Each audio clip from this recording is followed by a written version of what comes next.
کله په مالو سر یریږي چې ایمان لري څوک، کله په مالو سر یریږي چې ایمان لري څوک، کله میدان کې رستو کېږي چې ایمان لري څوک، او دشمن د دین لره ورځي لکه زمری په میدان، تیغو تفنګ نه نستنېږي چې ایمان لري څوک، او شمع د دین د محمد رسول الله بله ده لکه پتنګ پرې ستي کېږي چې ایمان لري څوک،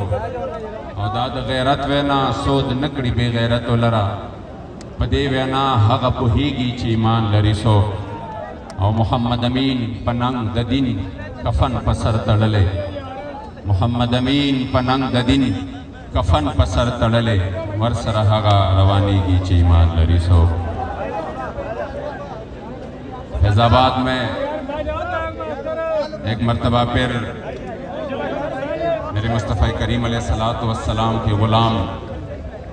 اپنی فلسطینی مظلوم بھائیوں کے ساتھ اظہار یکجہتی اور ان بے ضمیر اور بے حس حکمرانوں کے خلاف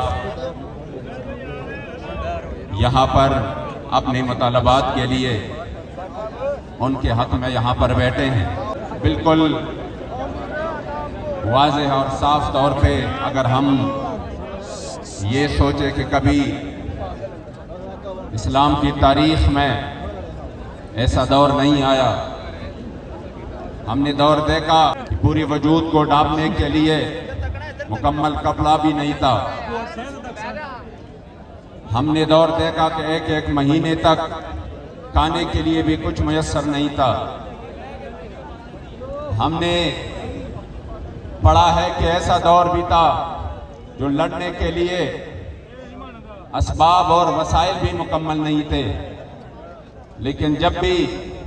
میرے مصطفیٰ کریم علیہ السلام کی دین کی بات آ جاتی تو صحابہ کرام ایک تہبند میں بھی کیسر و کسرا کے دروازے پر ہوتے، کبھی اقتصاد کا بہانہ نہیں بنایا، کبھی بھی یہ نہیں کہا کہ ہمارے پاس لڑنے کے لیے کچھ بھی نہیں ہے، کبھی بھی یہ نہیں کہا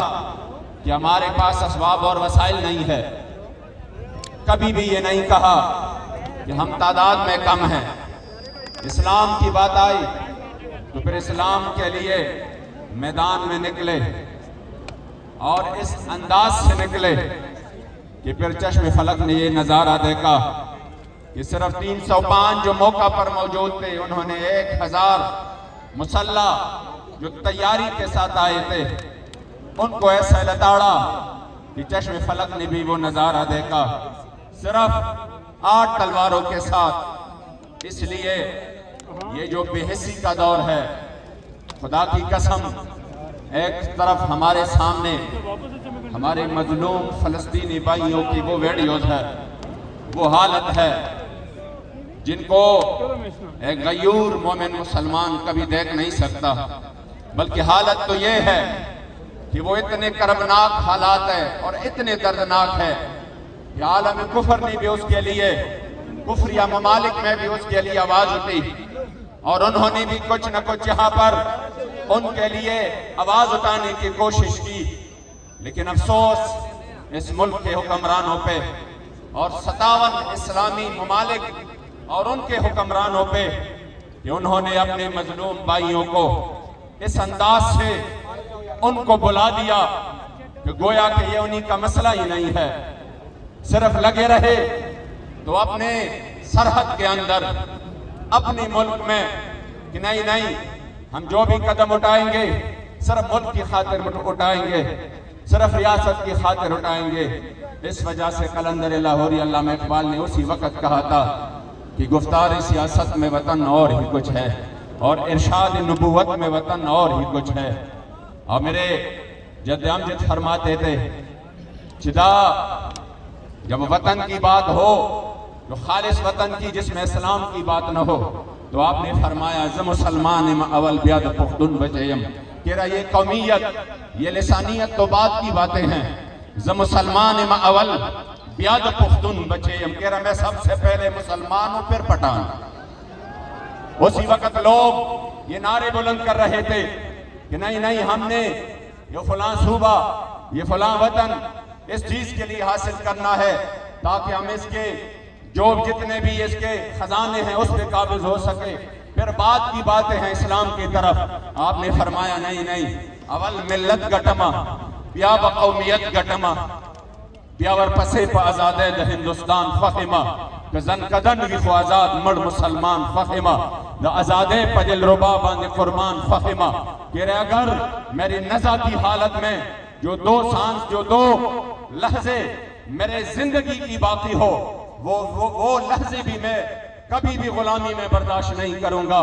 گزن کدن وی خو آزاد مڑ مسلمان فخما دا آزادے پا دل ربا باندے قربان فخما. او ز مسلمان ام اول بیاد پختون بچیم بیا ور پسے پا آزادے دا ہندوستان فخما. او چی سیاست جدا قویل شریعت ازینے بیزار لحظ بے وقوف جاہل شیطان فخما. چتر خوشبوزی دا خلود محمد عربی سر پتلی کے سزوان پس روان فخما.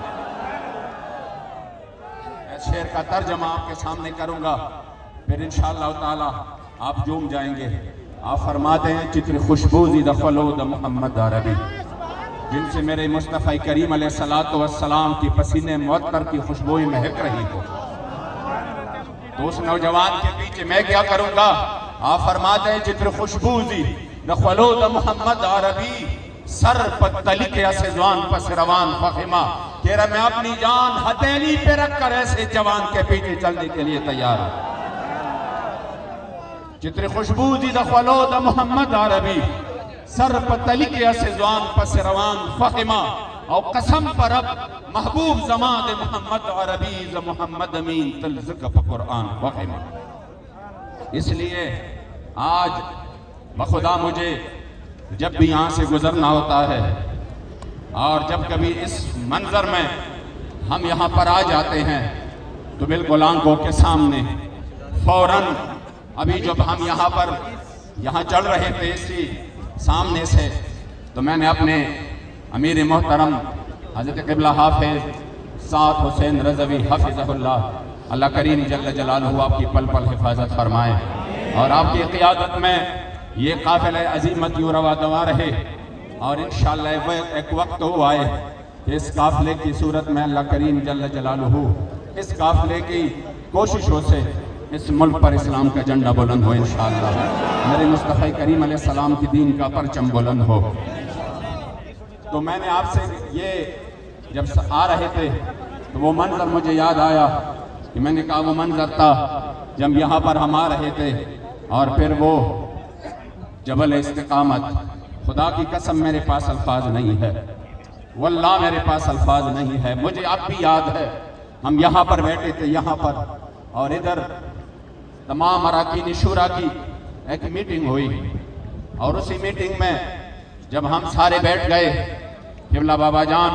تشریف لے آئے. اسی وقت ان کے لیے ابھی خیمہ نہیں لگا تھا, وہ اسٹال کے نیچے ان کے لیے جگہ بنائی گئی تھی, بالکل ٹائروں کے ساتھ ان کے لیے جگہ بنائی گئی تھی. آپ یہاں سے نکلے اور یوں سامنے تشریف فرما ہوئے. بخدا تازہ تازہ آپ نے وضو کیا تھا, چہرہ مبارک ایسا چمک رہا تھا مجھے اب بھی. بابا جی کو تو سب نے دیکھا تھا ایسا حسن, لیکن جب آپ پر میرے مصطفیٰ کریم علیہ السلام کی طرف سے خصوصی اوقات میں جو انوارات اور جو تجلیات اور جو فیوزات اور برکات کی بارش ہوتی, پھر وہ نظارہ تو اور ہوتا. ہمیں خبر, چونکہ یہاں پر وہ خبر پھیلا رہے تھے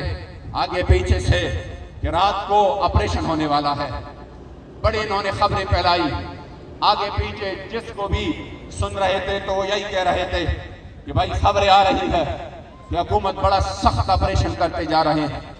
ہم یہاں پر تھے, ظاہری بات ہے ہمیں کوئی اتنا زیادہ اس حوالے سے ایکسپیرینس نہیں تھا, تو ہمارے رنگ اڑے ہوئے تھے اور ہم اس حالت میں بیٹھے تھے کہ ہم ڈرے ہوئے تھے. ہم نے کہا پتہ نہیں آپریشن کیسے ہوگا, اور بالکل سامنے موت نظر آ رہا تھا.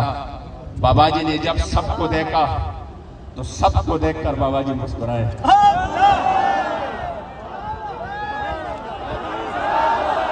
یا رسول اللہ لبیک لبیک لبیک یا رسول اللہ لبیک لبیک لبیک یا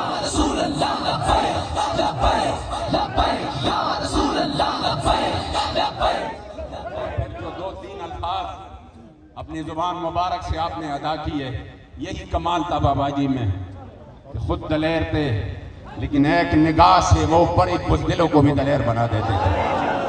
صرف ایک نگاہ سے. خدا کی قسم آپ کے دلیری کا ہی خیرات ہے یہ. بخدا کوئی کسی کو کوئی مان نہیں ہے. سب بابا جی رحمت اللہ تعالی علیہ کے اس دلیری کا فیضان ہے, اس شجاعت کا فیضان ہے. جب سے ہم بھی بابا جی کے ساتھ نہیں ملے تھے, صحبت نہیں ہوئی تھی, یہی ہمارے بھی زبانوں سے پیپر یہی تھا کہ نہیں اسلام اس طرح, یہ حالات, یہ وہ. یقین کرے یہ جو قافلہ بنا ہے اور اس ملک میں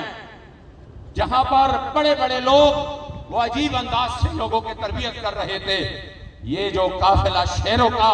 الحمدللہ کچھار بن چکا ہے, جو سمیر المجاہدین کی در کا فیضان الحمدللہ.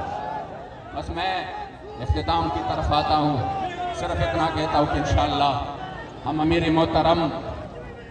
کے ایک اشارے پر انشاءاللہ تعالی اور آپ کی قیادت میں جم کے انشاءاللہ تعالی حضور کے دین کے لیے اور اپنے فلسطین کے مظلوم مسلمانوں کے لیے صرف آخری بات عرض کرتا ہوں کہ جب اس بوڑھے باپ نے جس کے سامنے ان کے پوتے اور ان کی پوتیاں تھیں, ان کے بیٹے تھے, اور وہ پورا خاندان شہید ہو چکا تھا, اور وہ جا کے اس اپنی بچوں کی سارے ان کی لاشوں کے ساتھ وہ ایک ایک کو جا کے سلام کہتا تھا اور کہہ رہا تھا کہ میرے مصطفی کریم علیہ السلام کو سلام کرنا اور سلام کی بات عرض کرنا کہ آپ کی امت نے ہمارے ساتھ بہت زیادہ بے وفائی کی ہے. ہم اپنی بساط کے مطابق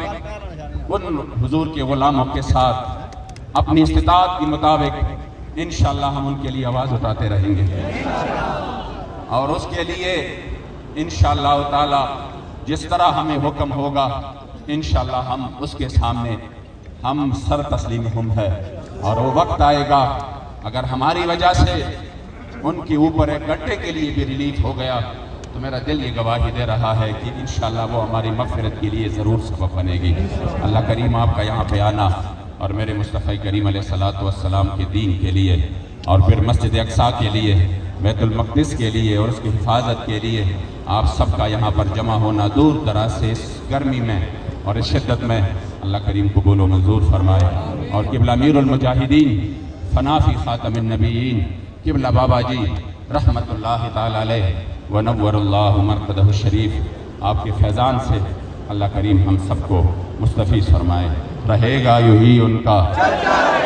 رہے گا یہی ان کا, رہے گا یہی ان کا, رہے گا یہی ان کا. یہ شعر دیوانگی کے ساتھ پڑھے کہ بابا جی کے روح مبارک کو اللہ تسکین دے. رہے گا یہی ان کا, رہے گا یہی ان کا, رہے گا یہی ان کا.